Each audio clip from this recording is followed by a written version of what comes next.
फिर से स्वागत है बच्चों हमारे YouTube channel computer solution 24 with Anand में। आज की इस वीडियो में हम आपके लिए लेके आए हैं अकाउंट्स। अकाउंटिंग के कुछ गोल्डन रूल्स, अकाउंट्स की क्या परिभाषा है, अकाउंट्स को किस तरीके से हम सोल्व करते हैं। देखिए इसमें लिखा हुआ है अकाउंट्स के गोल्डन रूल। गोल्डन रूल क्या होते हैं जिनके जरिए हम अपनी लेन देन को लिखते हैं।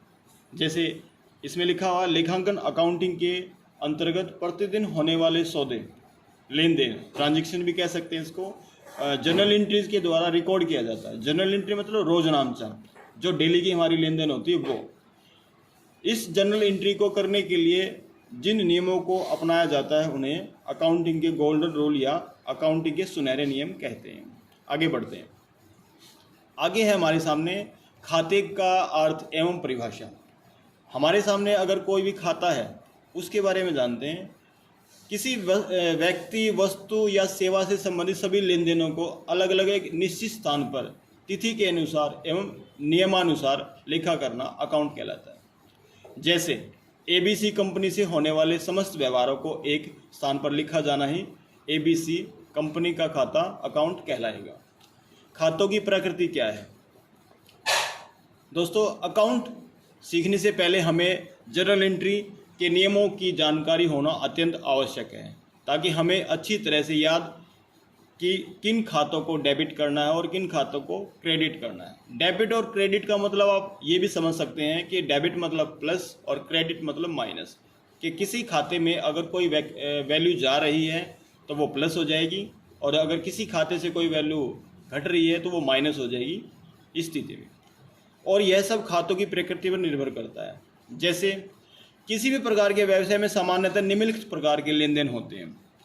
लेन देन के बारे में समझते हैं बच्चों। व्यवसाय के पास व्यवसाय को चलाने के लिए रोकड़ मतलब पैसा, नगद रुपया, भवन मतलब जगह, बिल्डिंग जिसमें हम अपनी वस्तुएं रखते हैं, मशीनें जिनसे हम अपना प्रोडक्शन का कार्य करते हैं, स्टॉक मतलब हमारे पास कुछ पहले से ही कच्चा माल होता है, इत्यादि अनेक प्रकार की संपत्तियां होती है। मतलब इसने संपत्तियों, एसेट्स की बात की है बच्चों। व्यवसाय को सुचारू रूप से चलाने के लिए वेतन मतलब हमारे पास जो एम्प्लॉयज़ काम करेंगे उनकी सैलरी, उनका ऑफिस में जिस ऑफिस में हम काम करते हैं उसका किराया, स्टेशनरी, कमीशन जो हम एजेंट्स को देंगे, मजदूरी जो हम अपने मजदूरों को देंगे, लाइट बिल मतलब हमारी इलेक्ट्रिसिटी बिल वगैरह इत्यादि चुकाना होता है। तथा व्यवसाय को विभिन्न साधनों से आय भी होती है। आय मतलब इनकम। व्यवसाय बहुत सारे व्यक्तियों और संस्थाओं से लेन देन भी करता है। लेन देन मतलब जो उसके पास आएगा, जो जाएगा। इसलिए एक व्यवसाय का हिसाब किताब रखने के लिए जानकारी रखनी होती है। जैसे कि नंबर 1 है, व्यवसाय में उन सभी व्यक्तियों या संस्थाओं के खाते खोले जाते हैं जिनसे व्यवसाय में व्यवहार किया जाता है। इन्हें व्यक्तिगत खाते कहते हैं। मतलब वे खाते जो व्यक्तियों से संबंधित हो, जिसमें फॉर्म्स आ जाती हैं, कंपनी आ जाती हैं, बैंक आ जाते हैं, वे सभी पर्सनल अकाउंट कहलाते हैं। नंबर 2 है, व्यवसाय के पास जितनी भी संपत्ति, एसेट्स होती हैं उन सभी के खाते अकाउंट्स खोले जाते हैं, जिन्हें रियल अकाउंट कहते हैं। मतलब संपत्तियों से संबंधित सभी खातों को, जो संपत्तियां होती हैं ना हमारी, रुपये पैसा, उनसे संबंधित सभी खातों को रियल अकाउंट्स में लिखा जाता है। व्यवसाय में होने वाले सभी आय और व्यय एक्सपेंसेस के खाते खोले जाते हैं, उन्हें अवास्तविक खाते या नॉमिनल अकाउंट भी कह सकते हैं। मतलब हमने यहाँ पे 3 अकाउंट्स को पढ़ा है, पर्सनल, रियल और नॉमिनल। पर्सनल अकाउंट में केवल व्यक्ति होते हैं, रियल में संपत्तियाँ होती हैं, व्यवसाय में होने वाले कुछ इनकम होती हैं, एक्सपेंसेस होते हैं, लाभ हानि के खाते होते हैं, उनको नॉमिनल अकाउंट भी कह सकते हैं या नामात्र खाते भी कह सकते हैं। नंबर 1 हम समझते हैं पर्सनल अकाउंट। व्यक्तिगत खाते के नियमानुसार पाने वाले खाते को डेबिट एवं देने वाले खाते को क्रेडिट किया जाएगा। देखिए इसमें रूल में लिखा हुआ है debit the receiver, credit the giver. पाने वाला खाता, देने वाला खाता।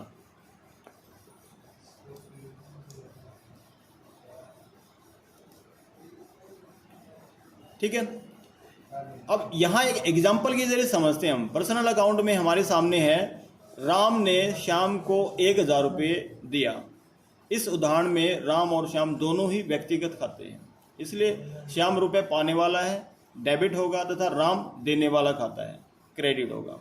तो हमने यहाँ पर राम को व्यापारी, मतलब राम जो है वो व्यापार को चलाने वाला है, तो इसका नाम ना लिख करके हम इसकी जगह पे कैश अकाउंट का जिक्र करते हैं, क्योंकि इसके बिजनेस से पैसा जाएगा श्याम के खाते में। तो राम ने श्याम को रुपए दिए, तो यहाँ पे कैश का खाता प्रभावित होगा, राम का खाता नहीं होगा। तो यहाँ पे राम को हम नगद भी कह सकते हैं। नंबर 2, श्याम को माल बेचा, राम को माल बेचा।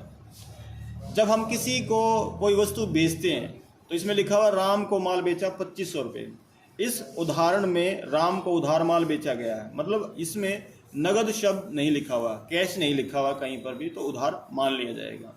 अर्थात राम व्यक्तिगत खाता है, इसलिए राम पाने वाला खाता डेबिट होगा, तथा माल गुड्स वास्तविक खाता है, रियल अकाउंट है, इसलिए गुड्स सेल खाता, जो वस्तु जाए, मतलब बेचने के लिए हम सेल खाता इस्तेमाल करते हैं। और ये जो माल है ये किसके पास जाएगा, ये राम के पास जाएगा।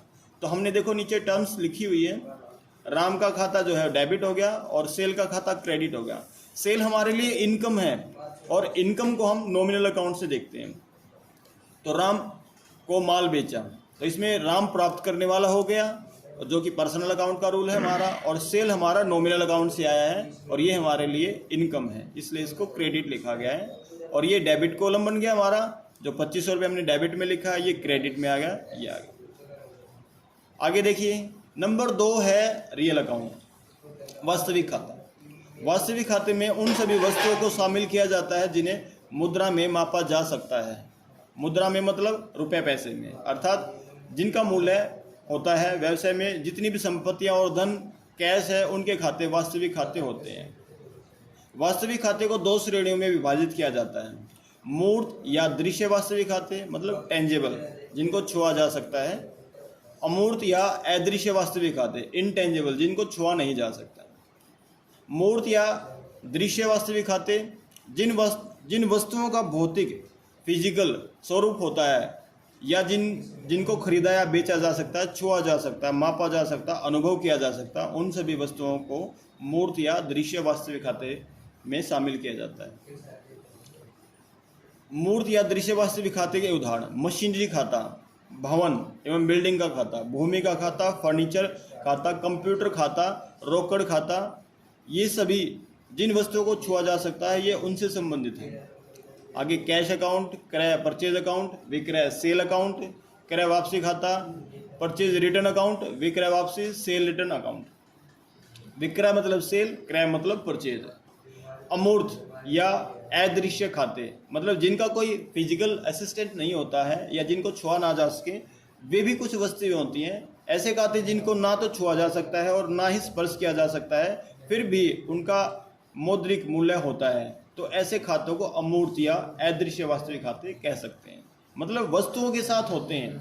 अब जैसे देखिए, व्यापारिक चिन्ह खाता, कॉपीराइट, पेटेंट आदि, मतलब जिन वस्तुओं के ऊपर ट्रेडमार्क लगा होता है। हम कोई भी वस्तु खरीदते हैं तो हमारे सामने कॉपीराइट, व्यापारिक चिन्ह ये सभी होते हैं, तो उन वस्तुओं को भी हमें अपने नाम पे रजिस्टर्ड कराना पड़ता है, तब वो हमारे उनके ऊपर भी पैसा खर्च करना पड़ता है, व्यापारिक चिन्ह के लिए भी, कॉपीराइट्स के लिए भी।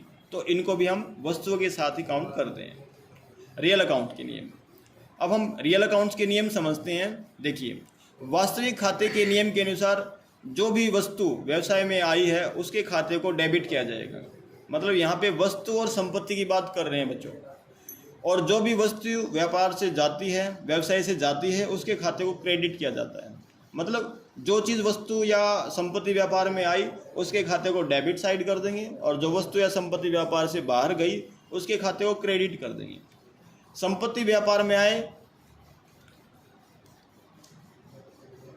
इसी प्रकार से हमें इसको करना है। नगद माल खरीदा, इसका एग्जाम्पल है, नगद माल खरीदा 8000 रुपये, मतलब 8000 रुपये में नगद माल खरीदा। उदाहरण के लिए कैश और गुड्स दोनों ही रियल अकाउंट्स हैं। खरीदा है तो उसके लिए हम परचेज का इस्तेमाल करते हैं। जब भी आप कहीं पर भी गुड्स शब्द का इस्तेमाल होते हुए देखो तो वहाँ पे परचेज खाता आ जाता है और वो डेबिट होगा, तथा कैश खाता जो जाए क्रेडिट होगा। इसमें लिखा हो कि परचेज खाता जो आए वो डेबिट और कैश जो व्यापार से जाए वो क्रेडिट हो जाएगा। अगला एग्जाम्पल देखो, एग्जाम्पल नंबर 2। श्याम से माल खरीदा 6,000 रुपये, मतलब श्याम से माल खरीदा गया है।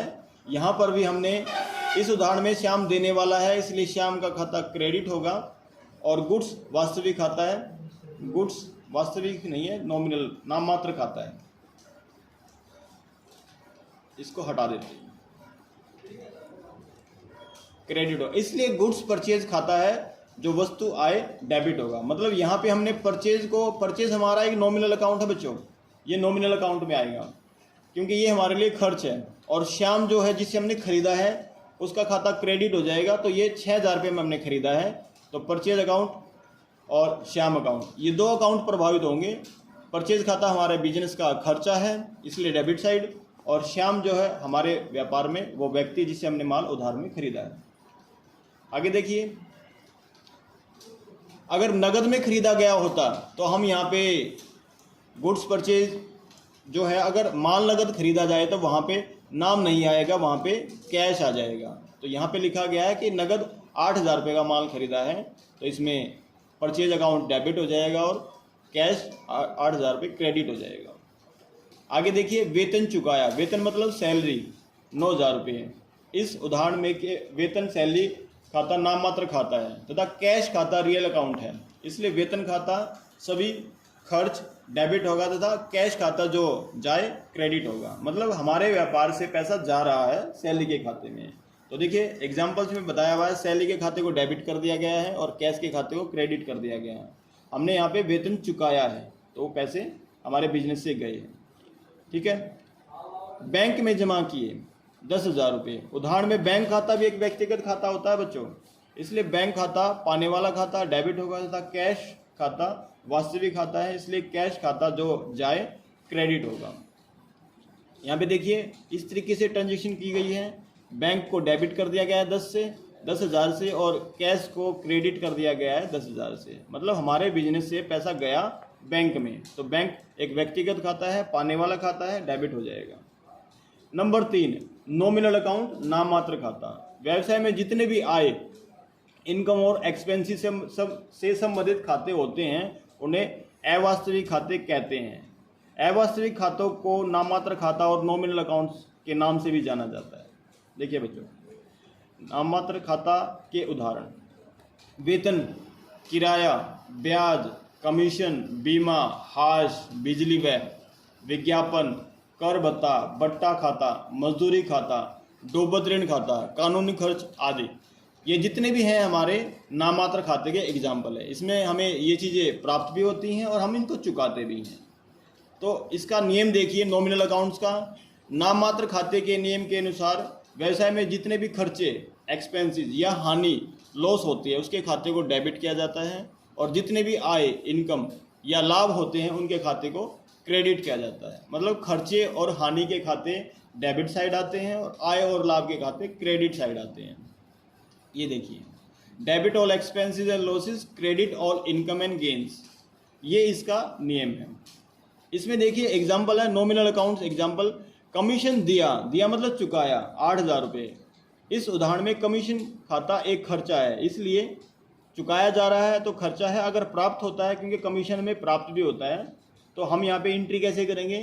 खर्चा है डेबिट होगा और कैश खाता है जो जाए क्रेडिट होगा। मतलब यहाँ पे कमीशन चुकाया गया है, कैश व्यापार से गया है, तो कमीशन को डेबिट कर देंगे और कैश को क्रेडिट कर देंगे। नंबर 2 देखिए, वेतन प्राप्त हुआ। वेतन को प्राप्त दिखाया गया है बच्चों, ये गलत है, वेतन चुकाया हुआ। वेतन दिया तो यहाँ पे 12,000 रुपये जो सैलरी है वो चुकाई गई है, इसमें गलत लिखा हुआ है, वेतन दिया। यहाँ पर हमने सैलरी को डेबिट कर दिया क्योंकि सैलरी खर्च है, और कैश को क्रेडिट कर दिया बच्चों। तो हमारे बिजनेस से जो है सैलरी जाएगी और सैलरी खर्चा है तो ये डेबिट साइड हो जाएगा। जो कैश है वो व्यापार से जा रहा है, तो यहाँ पे वेतन प्राप्त नहीं हुआ, वेतन चुकाया गया है। ये गलत ट्रांजेक्शन है बच्चों, मैं इसको हटा रहा हूँ, इस तरह से डिलीट कर देते हैं इसको।